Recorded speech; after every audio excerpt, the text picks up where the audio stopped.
আজকে একটি হরোস্কোপ বিশ্লেষণ করব। যদিও আমি বোর্ডে হরোস্কোপ বিশ্লেষণ করতে চাই না, ভালো লাগে না, কিন্তু আসলে এই বোর্ডে হরোস্কোপ বিশ্লেষণ না করলে বোঝানো যায় না। এই জন্য বাধ্য হয়ে এই নতুন হরোস্কোপ অ্যানালাইসিস চ্যানেল খুলতে হলো আপনাদের সুবিধার্থে। অ্যাস্ট্রোলজি সম্পর্কে আসলে অনেকের ভিতরে ভ্রান্ত ধারণা রয়েছে। অ্যাস্ট্রোলজি সবচাইতে গুরুত্বপূর্ণ যে পার্ট সেটা হচ্ছে এই হরোস্কোপ অ্যানালাইসিস। এইটা দিয়ে সবচেয়ে ভালো একজন ব্যক্তিকে জানতে পারা যায়। এই জন্যই আর কি আমি আপনাদের হেল্প করার জন্যই মূলত এই চ্যানেলটা আমি খুললাম। এখানে দেখতে পাচ্ছেন সজীব কুমার সাথী তার হরোস্কোপ অ্যানালাইসিসের জন্য আমাকে রিকোয়েস্ট করেছিলেন। তার জন্ম 7 December 1985, 7:30 AM, Pandua, West Bengal. আমি তার হরোস্কোপে করব, খুব বেশি সময় নেব না, খুব অল্প সময়ের ভিতরে শেষ করে দেব। ওনার প্রশ্নটা কী ছিল? ওনার প্রশ্ন ছিল, আমার জীবনে কি ভালো সময় আসবে না? এটাই হচ্ছে ওনার প্রশ্ন। ভালো সময় আসবে কি না সেটাই জানতে চেয়েছেন। নিশ্চয়ই ওনার জীবনে ভালো সময় আসে না, কঠিন সময় পার করেন উনি, এই জন্য এই কথা বলেছেন। তো ভালো সময় আসে না কেন, সেইটার বিশ্লেষণ আমি এখানেই করে দেখাচ্ছি এখনই, আপনারা তাহলে বুঝতে পারবেন। যদিও আপনাদের সামনে আমার আসা হয় না, এই হরোস্কোপ অ্যানালাইসিসের জন্যই আসতে হলো। আমি সবসময় দূরে দূরেই থাকি আর কি, মানুষের কাছ থেকে দূরে থাকি। তো দেখেন, আমি এনার হরোস্কোপটা একটু বিশ্লেষণ করে আপনাদের দেখাচ্ছি যে এনার জীবনে ভালো সময়টা কেন আসতে চাচ্ছে না, কি সমস্যা সেখানে। দেখেন এনার লগ্ন, এই যে লগ্ন, এই ঘরটা, এই যে লগ্ন, লগ্নপতি কি বৃহস্পতি, লগ্নপতি বৃহস্পতি এখানে আছে। আমি এই যে লাল কালার দিয়ে, রেড দিয়ে মার্ক করে দিচ্ছি, বৃহস্পতি এখানে নিচস্থ। এইখানে বৃহস্পতি নিচস্থ হয়ে যায়, নিচস্থ। বুঝতে পেরেছেন কিছু? বৃহস্পতি নিচস্থ হয়ে গেছে এখানে। তো লগ্নপতি যে ব্যক্তি নিজে, সেই যদি কোথাও গিয়ে নিচস্থ হয়ে যায়, তাহলে তার পক্ষে তো ভালো ফল দেওয়া সম্ভব হয় না। এবং সবচেয়ে ডেঞ্জারাস, সুপার ডেঞ্জারাস যে প্রবলেমটা সেটা বলি, এই বৃহস্পতি আছে কার নক্ষত্রে?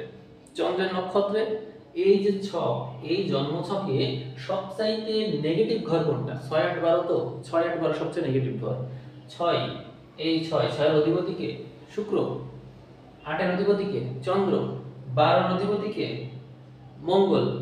তার মানে শুক্র, চন্দ্র বা মঙ্গলের নক্ষত্রে থাকলেই কিন্তু নেগেটিভ ফলটা পাওয়ার সম্ভাবনা বেশি থাকবে। আছে কার নক্ষত্রে? চন্দ্রের নক্ষত্রে। একমাত্র নেগেটিভ, সবচাইতে নেগেটিভ, সুপার নেগেটিভ যে অধিপতি, তার নক্ষত্রে আছে বৃহস্পতি। তাহলে বৃহস্পতি কতটা নেগেটিভ? সে একে তো নিচস্থ এবং আছে অষ্টমপতির নক্ষত্রে। তার মানে আমি কেন ক্রস চিহ্ন দিলাম? বৃহস্পতি কিন্তু ভালো ফল দিতে পারছে না। তার মানে এই লগ্নপতি এখানে গিয়ে টোটালি ড্যামেজ হয়ে গেছে। এবং এর উপরে কে দৃষ্টি রেখেছে? দৃষ্টি আছে মঙ্গলের, অর্থাৎ এই যে দ্বাদশপতি, দ্বাদশপতির দৃষ্টি কিন্তু তার উপরে আছে। তার মানে আর একটু নেগেটিভ হয়ে গেল।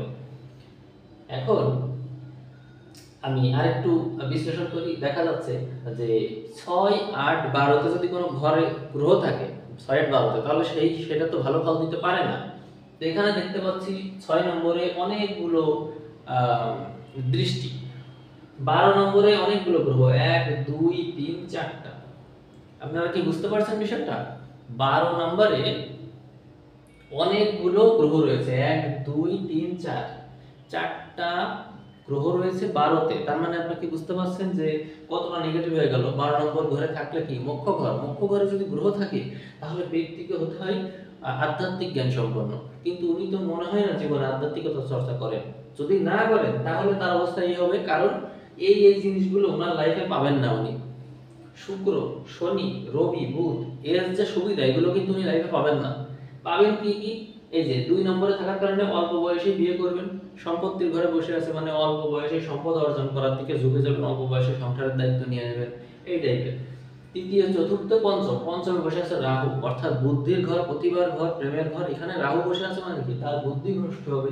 সঠিক মানে তার ভিতরে যে এখানে দ্বাদশে যে গ্রহ আছে, অর্থাৎ আপনার ভিতরে দরকার মোক্ষ জ্ঞান। মোক্ষ জ্ঞানের তো কোনো চিন্তাই নেই তার ভিতরে, কারণ তার বুদ্ধির ঘরে বসে আছে রাহু। রাহু যদি বুদ্ধির ঘরে বসে থাকে, তাহলে রাহু কি কখনো ওই যে চোরে না শোনে ধর্মের কাহিনী আছে না কথা, সে তো কখনো ধর্মের দিকে যাবেই না। ধর্মের দিকে যদি সে না যায় তাহলে সে মোক্ষ জ্ঞানগুলোর কি হবে? কোনো কাজে তো লাগবে না। তার মানে এখানে রাহু থাকার কারণে এই রাহু কিন্তু তাকে টোটালি ড্যামেজ করে দিয়েছে। এখানে যদি রাহু না থেকে কোনো একটা শুভ গ্রহ থাকতো, এই বৃহস্পতি যদি লগ্ন থেকে এখানে থাকতো, তাহলে কিন্তু এইটার ফল কিন্তু সে পাওয়া শুরু করতো। তখন এটা তার খুবই স্ট্রং হয়ে যেত, শক্তিশালী হয়ে যেত। বুঝতে পেরেছেন? তো এই যে রাহু এখানে থাকার কারণে তার এই টোটাল লস হয়েছে। এবং আরেকটা বিষয় বলি, অষ্টমপতি অষ্টমপতি বসে আছে তার কর্মের ঘরে। অষ্টমপতি যে ধ্বংস করে সবকিছু নষ্ট করে দেয়, সে বসে আছে তার কর্মের ঘরে। তাহলে কর্মের ঘরে থাকলে কি হবে? কর্ম তো মানে জীবনে তো কর্ম লাভ হবে, কিন্তু সেই কর্ম তো সে স্থায়ী হবে না, কর্মে সমস্যা ভোগ করবে সে। তাহলে বুঝতে পারছেন যে এখানে কতটা প্রবলেমের ভিতরে সে থাকবে। এই কারণে সে প্রশ্নটা ইগনোর করেছে। এবং এই এই যে যে চন্দ্র, সে কিন্তু নিজের নক্ষত্রে আছে, অষ্টমপতি নিজের নক্ষত্রে আছে দশমে বসে। তাহলে দেখেন এই ব্যক্তি কিভাবে তার মানে তার জীবনটা পার করবে কিভাবে? কারণ হচ্ছে অষ্টমপতি হচ্ছে বিনাশ, সবকিছু ধ্বংস করে, সেটার অধিপতি। তো এই চন্দ্র দশমে দশমে একটা নেগেটিভ, খুবই নেগেটিভ একটা গ্রহ এসে বসার কারণে তার কিন্তু ভালো হওয়ার কোনো সুযোগ থাকলো না। তো এই হচ্ছে ব্যাপার এখানে। তারপরও আর শুরু হয়েছে অষ্টমপতি নক্ষত্র, অর্থাৎ এই অষ্টমপতি নক্ষত্র দিয়ে তার জন্ম নক্ষত্র হচ্ছে অষ্টমপতি। তাহলে এরকম অষ্টমপতি জন্ম নক্ষত্র হলে তার তো শুরুই হচ্ছে ওইটা দিয়ে জীবন। তাহলে তার জীবনটা ভালো যাবে কি করে? এই জন্যই এই জাতক প্রশ্ন করেছে, আমার জীবনকে কি কখনো ভালো সময় যাবে না? এই জন্য আমি ভাবলাম যে এটা এরকম একটা ডেঞ্জারাস শট আমি আপনাদের সামনে তুলে ধরি। দ্বাদশের গ্রহ থাকলে, তারপরে হচ্ছে অষ্টমপতি নক্ষত্রে কেউ থাকলে, লগ্নপতি যদি অষ্টমপতি নক্ষত্র থাকে, তাহলে তার জীবন কতটা কঠিন হতে পারে। আপনারা দেখলেন, আপনাদের জীবন তার এতটা কঠিন না, আপনারা এরকম একটা ভয়াবহ শখ দেখলেন।